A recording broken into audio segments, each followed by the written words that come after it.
Welcome to the Ultimate Sports Podcast. Today is Thursday, June 6th, 2019. Today, I'm going to recap Game 3 of the NBA Finals between the Raptors and the Warriors. Look at tonight's Game 5 of the Stanley Cup Final between the Bruins and the Blues. Look back on yesterday's baseball games. Look ahead to today's games. French Open. All the activities were postponed to today because of rain. We'll get into that a little bit. My latest NBA mock draft and my best bet of the day. All right, to the NBA Finals we start. The Raptors 123-109 winners over the Warriors to take a 2-1 series lead. It was an impressive performance all around. Their three-point shooting was amazing. Timely shot after the Warriors looked like they were going to make a run at it. But the Raptors just wouldn't give up and had a lot of fight, played with a lot of heart. Their big men were great. Kyle Lowry was great. Danny Green hit big shot after big shot. Kawhi Leonard led the team in scoring, though. He had 30 points to go with 7 boards and 6 assists. Pascal Siakam had 18, 9, and 6. Marc Gasol had 17 and 7. Kyle Lowry had 23 with 9 assists, including 5 3-pointers. Danny Green 6 for 10 from 3 with 18 points. Fred VanVleet, 11 off the bench. Serge Ibaka had 6 off the bench. Meanwhile, for Golden State, Klay Thompson did not play due to a hamstring injury. Draymond Green, 17.7 boards, 4 assists. Stephen Curry had an NBA playoff career high, 47 points to go with 8 boards and 7 assists and 6 3-pointers. DeMarcus Cousins was a no-show. He had 4 points. Sean Livingston, no-show. He had 4 points. Andre Iguodala had 11. Their bench didn't even do anything.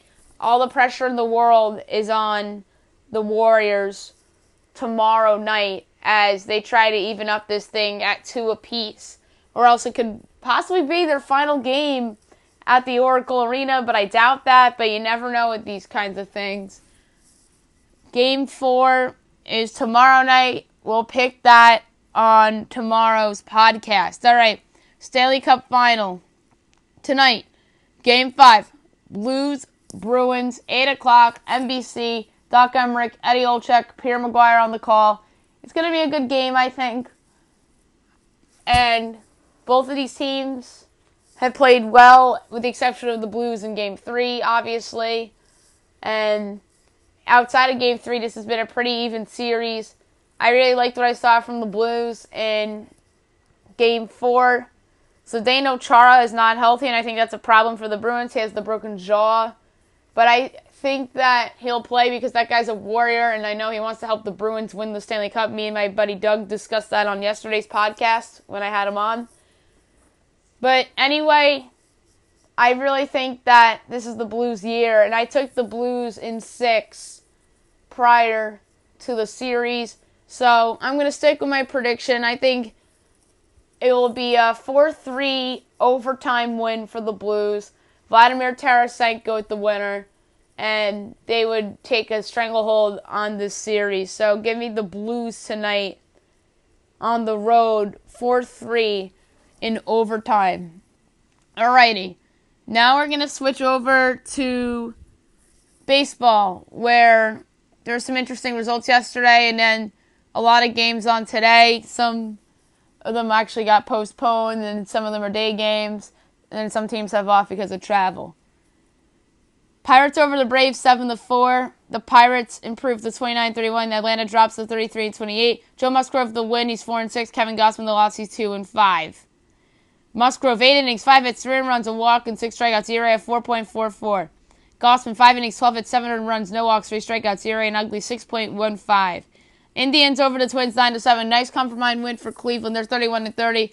Minnesota's 40-20.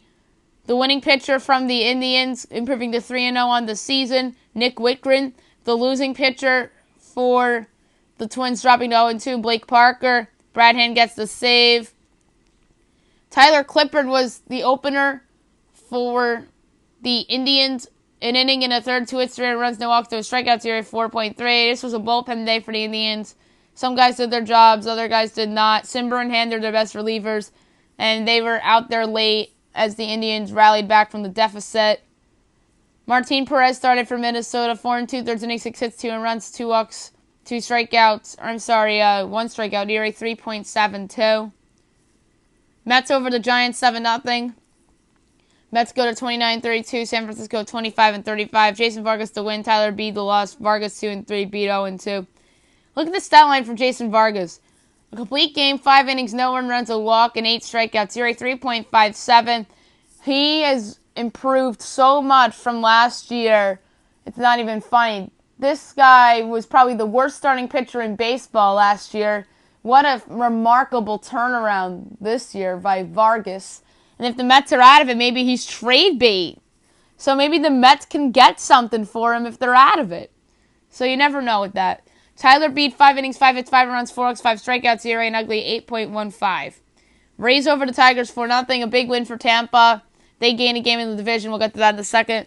Tampa's 36-23. Detroit's 23-35. Charlie Morton, the witty 7-0. Stephen Turnbull, the loss 3-5. Charlie Morton, 7 innings, 5 hits, no one runs, no walks, 8 strikeouts, ERA 2.3.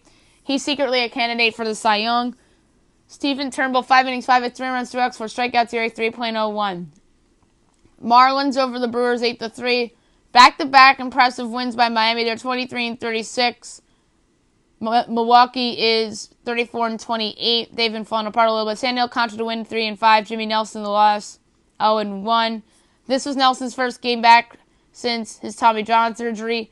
3 innings, 4 hits, 4 runs, 3 walks, 2 strikeouts, ERA an ugly 12. Bullpen didn't really do the job. Actually, Junior Guerrera gave up 2 runs, and then their defense behind him wasn't great, so maybe I discounted that a little bit.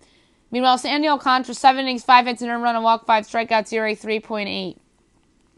Rangers over the Orioles, 2-1 in 12 innings on a walk-off single by Delano DeShields. Texas is 31-28. Baltimore is 19-42. Josh Springs gets the win. He improves to 3-1. Jeffrey Springs. And dropping to 0-3 on the year, Paul Fry. Mike Minor, 5 2/3 innings, 7 hits, no earned runs, 2 walks, 7 strikeouts, ERA 2.55. He's certainly trade bait this summer. Jalen Means could be trade bait this summer too. 6 innings, 4 hits, an earned run, a walk, 5 strikeouts, ERA 2.67. Cubs over the Rockies 9-8. The Cubs go to 34-26. Colorado 31-29. Brandon Kinsler to win 2-0. Herman Marquez 6-3. Steve Chizik gets his 6th save of the season. Yu Darvish started for the Cubs 5 1/3 innings, 3 hits, 2 runs, 3 walks, 5 strikeouts, ERA 4.88. Herman Marquez 5 1/3 innings, 7 hits, 8 runs, a walk, 5 strikeouts, ERA 4.07. Red Sox over the Royals 8-0 as the Red Sox go to 32-29. The Royals drop to 19-42. Chris Sale to win, he's 2-7. Jacob Junis lost 4-6. How about this line for Chris Sale? Complete game, 3 hits, no runs, no walks, 12 strikeouts. ERA 3.84. He looked like the Chris Sale of old. In that game, granted it's the Royals, but it's a great sign for the Red Sox. Jacob Junis, 4 2/3 innings, 8 hits, 5 runs, 3 walks, 5 strikeouts. ERA 5.63. Angels over the Athletics, 10-9. The A's dropped to 30-31. The Angels 30-32. Hanson Robles the win, he's 3-0. Lou Trevino the loss 2-4. Cam Bedrosian opened for the Angels, won an inning, gave up a walk and 2 strikeouts, ERA 2.86. The rest of the bullpen wasn't great, but they still won the game because Oakland's pitching wasn't great. Daniel Mengden started for Oakland 2 1/3 innings, 6 hits, 6 runs, a walk, no strikeouts, ERA 5.09. Mariners over the Astros 14-1. That was the most surprising result from last night for sure, as the Mariners improved to 26-39. Houston drops to 42-21. Mike Leake the win, he's 5-6. Brad Peacock the loss 5-3. Mike Leake, complete game, 6 innings, a nerd run, 2 walks, 5 strikeouts, ERA 4.3. Brad Peacock, 5 innings, 4 hits, 2 runs, 2 walks, 6 strikeouts, ERA 3.2. Day games from yesterday, Nats over the White Sox 6-4. The Nats go to 28-33. Chicago 29-32. Sean Doolittle win, he's 4-1. Alex Colomb the loss, he's 2-1. This game ended on a walk-off homer by Trey Turner. Anibal Sanchez started 5 1/3 innings, 4 hits and a run, a walk, 7 strikeouts, ERA 4.19. Meanwhile, Dylan Covey started for the Sox, 5 innings, 7 hits, 2 runs, a walk, 4 strikeouts, ERA 4.58. Diamondbacks over the Dodgers, 3-2 in 11 innings. This game ended on a walk-off single by David Peralta. As Zach Godley gets the win, he's 2-4. Scott Alexander the loss, 3-2. John DePlanter started 5 innings, 3 hits, 2 runs, a walk, 7 strikeouts, ERA 3.27. He's looked promising so far as a rookie. Kenta Maeda, 5 innings, 2 hits, and a run, a walk, 7 strikeouts, ERA 3.18. Phillies over the Padres 7-5. Philadelphia improves to 35-27. San Diego drops to 31-31. Juan Nicasio to win, he's 1-2. Craig Stammen the loss, 4-2. Hector Neris gets his 12th save of the season. Jake Arrieta, 4 2/3 innings, 7 hits, 5 runs, 5 walks, 3 strikeouts, ERA 4.29. Kel Quantrill, 5 innings, 5 hits, 2 runs, no walks, 7 strikeouts, ERA 4.85. Reds Cardinals was postponed yesterday. Makeup date August 31st. That should be a doubleheader. All right, right now going on, the Mets with a 2-0 lead over San Francisco. Back-to-back homers by Ahmed Rosario and Dominic Smith. Zach Wheeler going for the Mets and Sean Anderson going for San Francisco. 12:30 Braves Pirates. Mike Foltynewicz and Chris Archer. 1 o'clock Rays Tigers. Ryan Stanek and Danny Norris. Stanek obviously the opener. 1:15 Red Sox Royals. Ryan Weber and Danny Duffy. Reds Cardinals. Anthony DeSclafani and Dakota Hudson. Marlins Brewers at 2 o'clock. Caleb Smith and Freddie Peralta. Rockies Cubs at 2:20. Jose Quintana against Peter Lambert, who's making his big league debut. 3:40 Astros Mariners. You got Justin Verlander against Tommy Malone. 7 o'clock Twins Indians. Jose Barrios and Trevor Bauer. ESPN tonight, you have the Yankees and the Blue Jays. J. Happ against Edwin Jackson. I do not see the Yankees getting swept here. J. Happ's going against his former team. They always have the theories that the former teams you face know your style. But Edwin Jackson's just a debacle, and at this point in his career, and I could see the Yankees tattooing him a little bit, even though he's a veteran. And he's pitched well in spots before, but I just don't see the Yankees getting swept by a below-average team like the Blue Jays. So I think the Yankees are going to come out. Happ will go 6. Their bullpen will bounce back, and they'll get a win. I'm going to say in the maybe the 8-4 type of range. That sounds about right, as they'll improve to 39-22 on the season. 8 o'clock, the Orioles and the Rangers. David Hess against Ariel Gerardo. 10 o'clock, the Athletics and the Angels. You have Mike Fiers against Tyler Skaggs. And last but not least, the Nats and the Padres. You got Patrick Corbin against Joey Lucchesi. Word on the street is that Fernando Tatis Jr. will be activated tonight for the Pods, so that is good news for them as they try to get back above 500.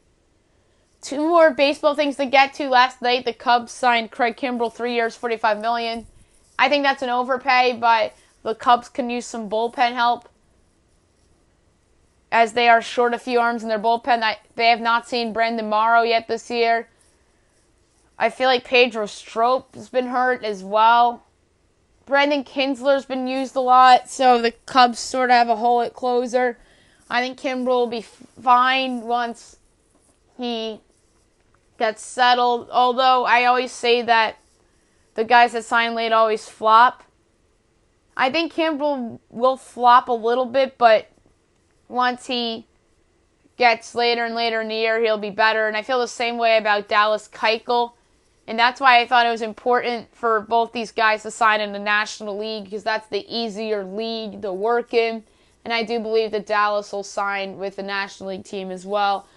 Yesterday on the podcast with Doug, I talked about how I thought that the Padres and the Braves were good fits for Dallas Keuchel. I thought that Kimbrel was going to end up in Philadelphia. That didn't happen, although Philadelphia can use an extra arm in their pen as well. And speaking of the Phillies, they were dealt a gigantic blow the other day as Andrew McCutchen tore his ACL on a freak play in San Diego. He's out for the season. That is a huge loss for the Phillies. And ironically enough, before this injury, they traded for Jay Bruce, formerly of the Mariners now.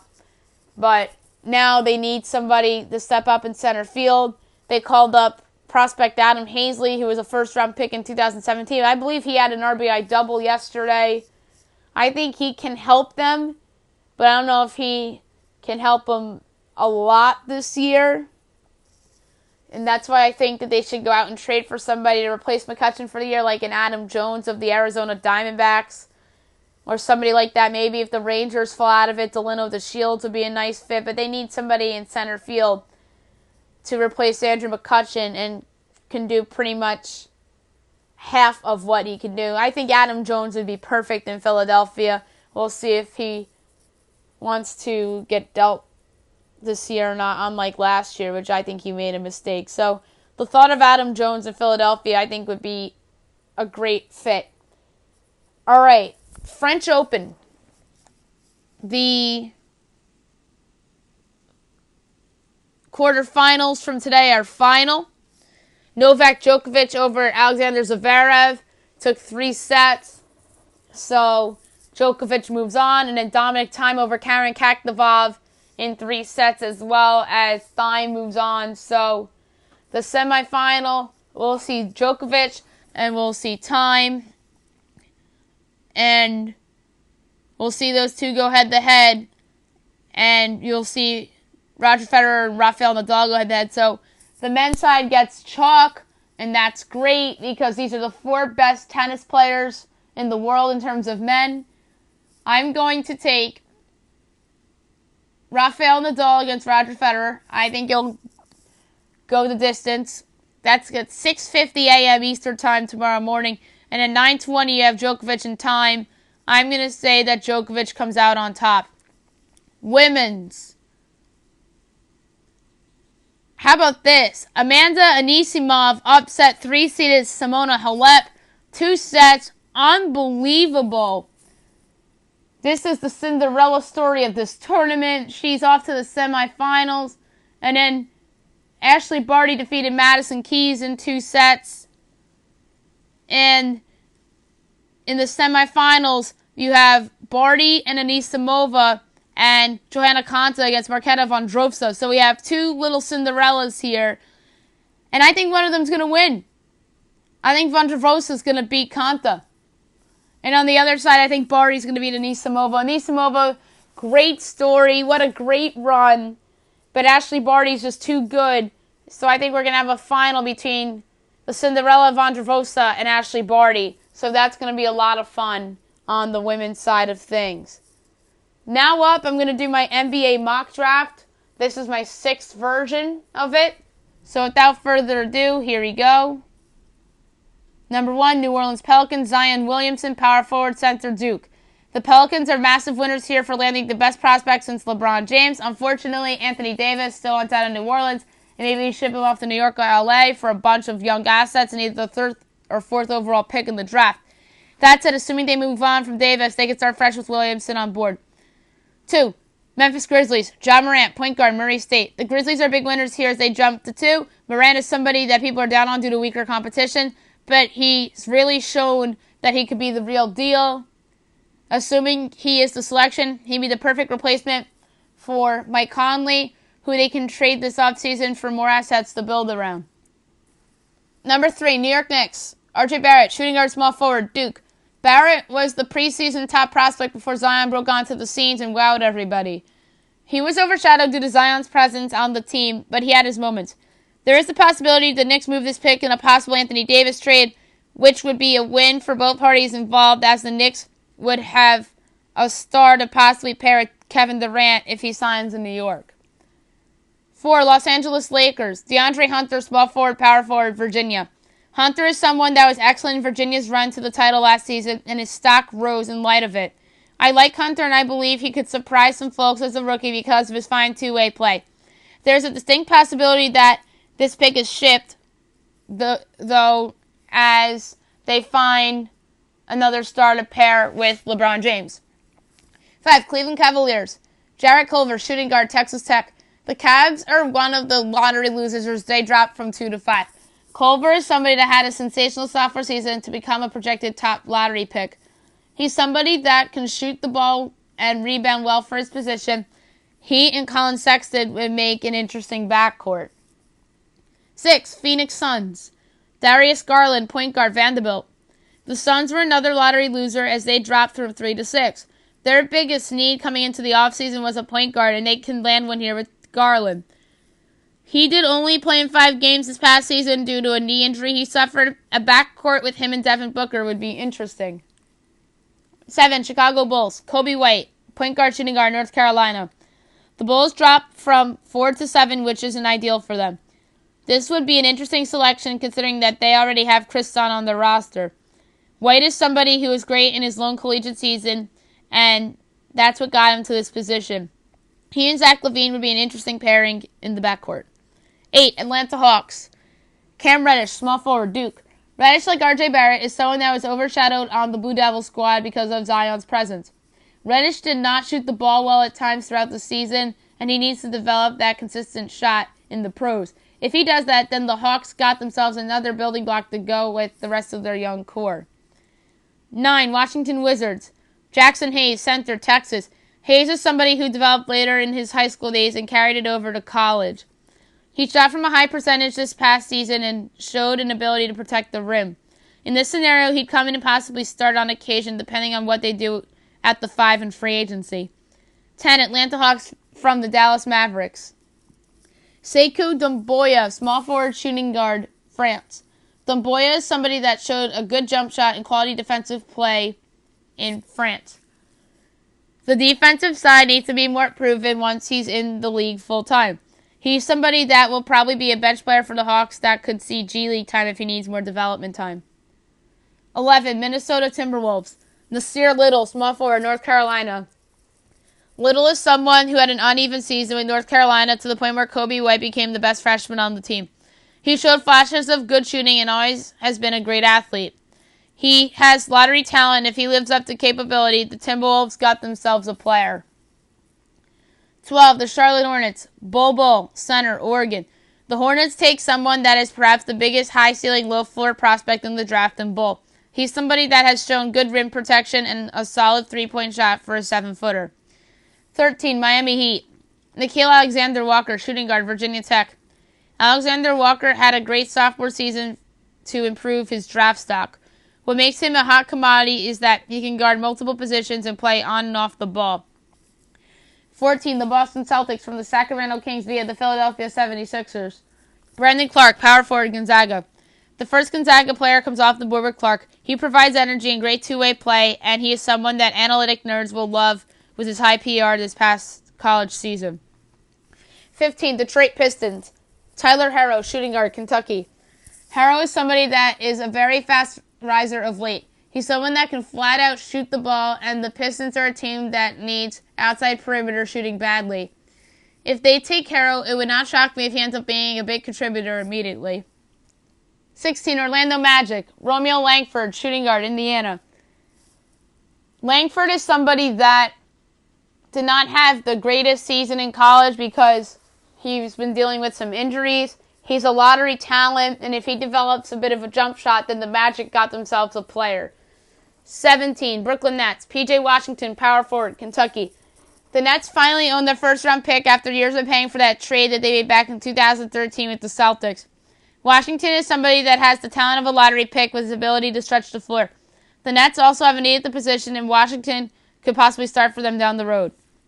18. Indiana Pacers. Rui Hachimura, small forward, Gonzaga. Hachimura is somebody that is super talented and really took his game a notch this past season. The Pacers' depth at wing outside of Victor Oladipo is thin, especially if they let go of Bojan Bogdanovic this summer. Hachimura is somebody that would probably start off as a bench player and develop his way into a starter. 19. San Antonio Spurs. Keldon Johnson, shooting guard, small forward, Kentucky. The Spurs are a team that is very guard-heavy and pretty big man-heavy. Where they lack is forward depth, and Johnson is somebody that can come in and develop with the team that is notoriously known for developing well. He can shoot the three ball well, but he needs to develop more defensively, which the Spurs can help him with. 20. Boston Celtics from the Los Angeles Clippers. Ty Jerome, point guard, shooting guard, Virginia. Jerome is somebody that was very good in Virginia's championship run. He's somebody that is versatile and can defend multiple positions very well. The Celtics might lose Kyrie Irving this summer, so they can use more depth and versatility at the position. 21. Oklahoma City Thunder. Cameron Johnson, small forward, North Carolina. Johnson is someone that is a very steady player and was one for the Tar Heels. He's somebody that can defend pretty well and shoot the three ball well. I wouldn't be surprised if he goes higher than this or if he goes in the second round.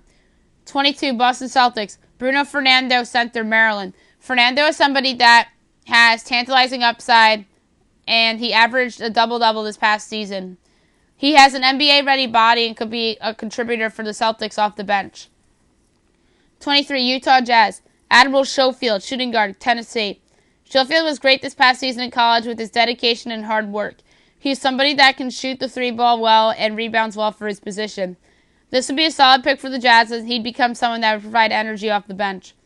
24. Philadelphia 76ers. Grant Williams, power forward, Tennessee. Williams, the two-time SEC Player of the Year, ends up in the area where he should be selected. He's somebody who's not an athlete and doesn't have a great perimeter game, but he can score in the post and can adjust to the league better than people think. 25. Portland Trailblazers. KZ Okpala, small forward, Stanford. Okpala is somebody whose stock is rising at the moment due to his length and wingspan.